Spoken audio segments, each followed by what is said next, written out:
Aloha, it's HPR, All Things Considered, and I'm Dave Lawrence. Grateful you're here with us as we send off one of the biggest names ever in music, Clive Davis. He passed at the start of the week at 94, a cat who had wide influence in the recording industry as an attorney, executive, A&R guy, producer, and we're celebrating his life with memories from some of our guests, starting with Dionne Warwick in 2019, remembering the giant Clive Davis here on HPR. Another very special partnership of yours that is set to be a public benefit event, and it's called Dinner with Dionne, May 17th, New York City, Clive Davis, and it's supporting the Dionne Warwick Institute of Economics and Entrepreneurship. Talk about that incredible relationship. Clive has been a friend for more years than we want to admit. From the very beginning of my career, and that's when I first met him. But he has always been there for me, and that's the kind of relationship and friendships bring over years. I asked him if he would be my guest, and he absolutely would be my guest. And now for the folks who are tuned in, who are thinking, Clive Davis, I've heard that name through the years. It's one of those heavy names. Why is Clive Davis so important to you and in general? Why is he an important guy? Well, he's important to the industry, period. Clive Davis is the proprietor, and he started a little record label called Arista Records. And actually his first client was Barry Manilow's. After producing Barry Manilow's historic rise to stardom through his recordings, you know, he had people like Aretha Franklin, like my cousin Whitney Houston. He also was very much involved with Earth, Wind & Fire, Janis Joplin. I mean, the list is too long to go through. Give you an example of the importance he is to this industry. I call him the man with the golden ears. He has an ability to find wonderful songs for the artist and quite suitable for the artist he finds it for, as he did for me. And if you're an Earth, Wind & Fire fan, then you may know a thing or two about Clive Davis. Here's Verdine White on the topic back in 2016 when he was our guest. That's right. Well, Clive Davis was the one that gave us our big break. Clive did, on Columbia Records. And even in Clive's book, he talks about it was a big risk. It was because he brought us to London to show us off in front of all of the, at that time, rack jobbers and record company owners and record store owners and things like that. And of course, Clive, it's always been Clive Davis.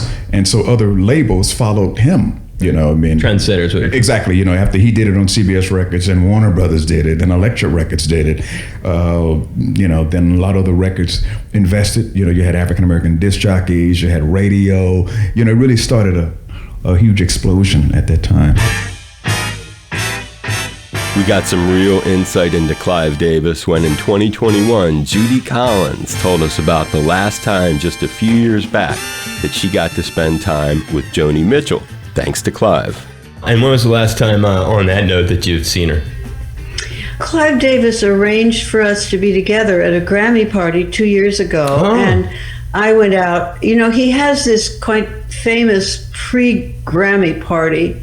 It's a big deal. A lot of people. Clive knows everybody. I'll tell you a funny story about Clive in a minute.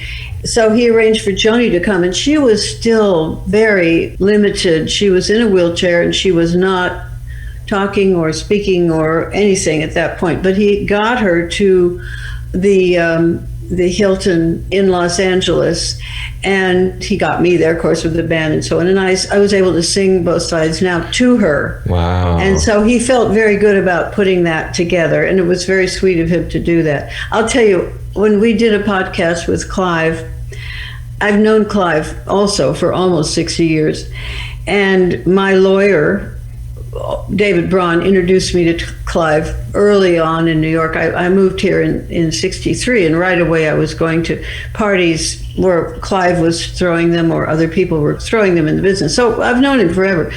And I'm not a client, which means that I have a different relationship to him. Once in a while we go to his parties, but I don't have to answer to him nor he to me. But that gives me a very nice perspective. And so I said to him, I know probably you've been asked this question, And I said, who got away? Who was the one who got away? And he said, that's interesting. Nobody's ever asked me that. They always say, who did you fire? Who did you drop from your label? Who did you give a hard time to? Who do you fight with that was ever, that you ever paid money to? So he said, it's an interesting question. And the answer is, you'll be surprised, it was Harry Chapin. Wow. He said, your guy, president of my label, Jack Holzman, your guy outbid me. Wow.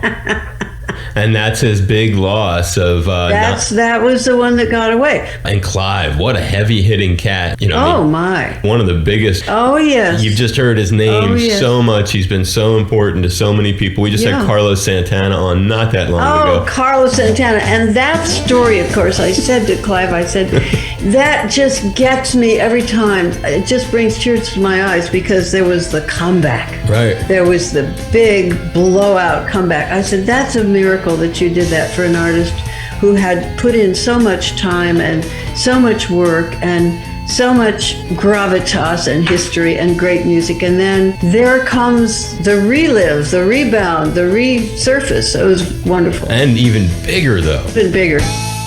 Finally, a fun story about Clive Davis. Back in 2022, Blue Oyster Cult's Eric Bloom was on the show, and we'd been talking about Blue Oyster Cult's connection to musician Patti Smith. She was dating our keyboard player, Alan. Okay. And when we got our audition with Clive Davis, who was the president of Columbia Records, she was in the small audience of about 10. How did you get to Clive and get that? And tell us about Clive in person, like what it was like. I got two quick stories about Clive Davis. Sure. Murray Krugman, who worked at Columbia Records, got us in the door. And he says, you have to do an audition for Clive. He didn't want to come to a club. He wanted us to audition in the Columbia building, which was on 53rd Street and 6th Avenue in Manhattan. It was like a glossy, sort of a tinted black glass building in Manhattan that everybody had nicknamed Black Rock. Right. So they cleared out a long rectangular meeting room in the 12th floor of Columbia Records. Took the table out, they took the chairs out, and we set up along the short wall facing the other short wall. This is a meeting room with like fluorescent lights in the ceiling. So we set up against one wall, and then against the other wall were about 10 chairs facing us 25 feet away. Right. They dimmed the lights, so we were sort of in the dark a little bit. And Harry Nilsson was there. He just happened to be visiting that day in the building. Bobby Colomby was there. He was the drummer in Blood, Sweat, and Tears. Patti Smith, who is Alan's girlfriend, and Sandy Perlman, our manager, and other people from the record department, the A&R department of Columbia Records, like 3 or 4 guys, Clive Davis, and they faced us, and then we walked in the room and played 5 songs. Now, about the 3rd song, Harry Nilsson got up and left the room. So I sang every song. I figured, we must suck. Nilsson just left the room. But about halfway through the 4th song, he came back in and sat down. So when the audition was over, everybody left. It was milling around. And Nilsson, I went over to him, did a I'm not worthy kind of thing with him. Yeah. I said, why'd you leave the room? He says, I had to get a cigarette. So Sandy walks back in and says, Clive likes you and he wants to sign you. So that was our big audition with Clive Davis. Now, the second story, let's move forward 40 plus years. Wow. His induction into the Long Island Music Hall of Fame, which was maybe 2019 or something like that. And I went because Blue Oyster Cult is already a member. Sure. They invited me to come, and Clive was being inducted. So Clive was sitting down having dinner, and I walked over to him, and I told him who I was. And not only didn't he know who I was, he didn't remember doing the audition. Oh, wow. The guy was as big as Godzilla. Yeah. Remembering the late, great Clive Davis here on HPR. I'm Dave Lawrence.